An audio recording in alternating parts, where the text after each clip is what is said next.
Assalamualaikum warahmatullahi wabarakatuh. Perkenalkan, nama saya Gemilang Melinda dengan NIM C0E020008 dari Prodi D4 Keuangan Daerah.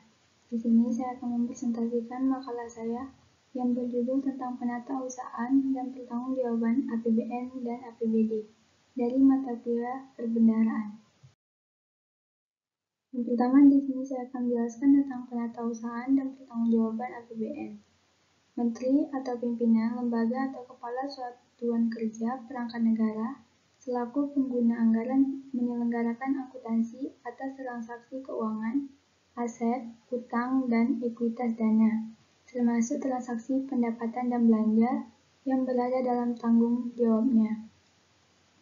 Akuntansi dimaksud digunakan untuk menyusun laporan keuangan pemerintah pusat atau daerah sesuai dengan standar akuntansi pemerintahan.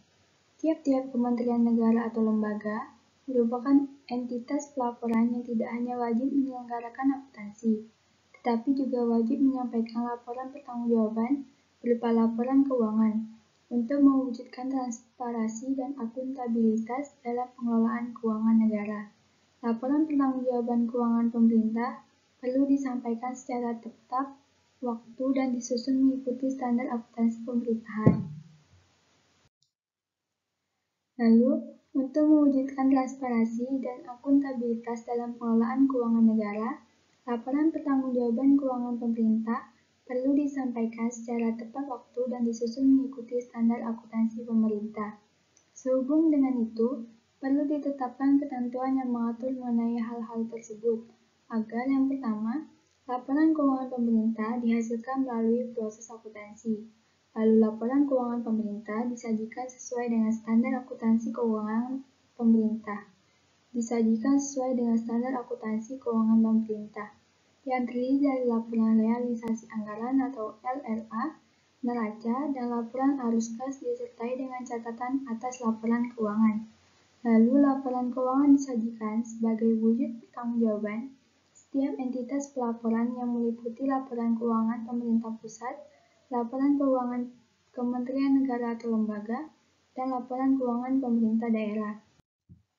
Lalu, laporan keuangan pemerintah pusat atau daerah disampaikan kepada Dewan Perwakilan Rakyat atau Dewan Perwakilan Rakyat Daerah selambat-lambatnya 6 bulan setelah tahun anggaran bersangkutan berakhir.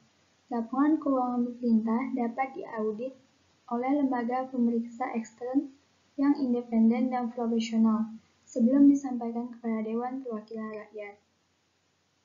Lalu laporan keuangan pemerintah dapat menghasilkan statistik keuangan yang mengacu kepada Manual Statistik Keuangan Pemerintah atau Government Finance Statistics atau GFS, sehingga dapat memenuhi kebutuhan analisis kebijakan dan kondisi fiskal, pengelolaan dan analisis perbandingan antar negara atau cross-country studies, kegiatan pemerintah, dan penyajian statistik keuangan pemerintah. Lalu penatausahaan dan pertanggungjawaban APBD.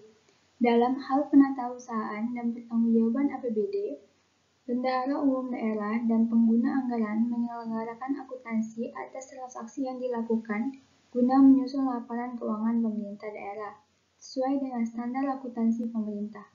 Bendahara penerima dan pengeluaran pertanggungjawaban secara fungsional atas pengelolaan keuangan yang bertanggung jawab kepada Bendahara Umum Daerah.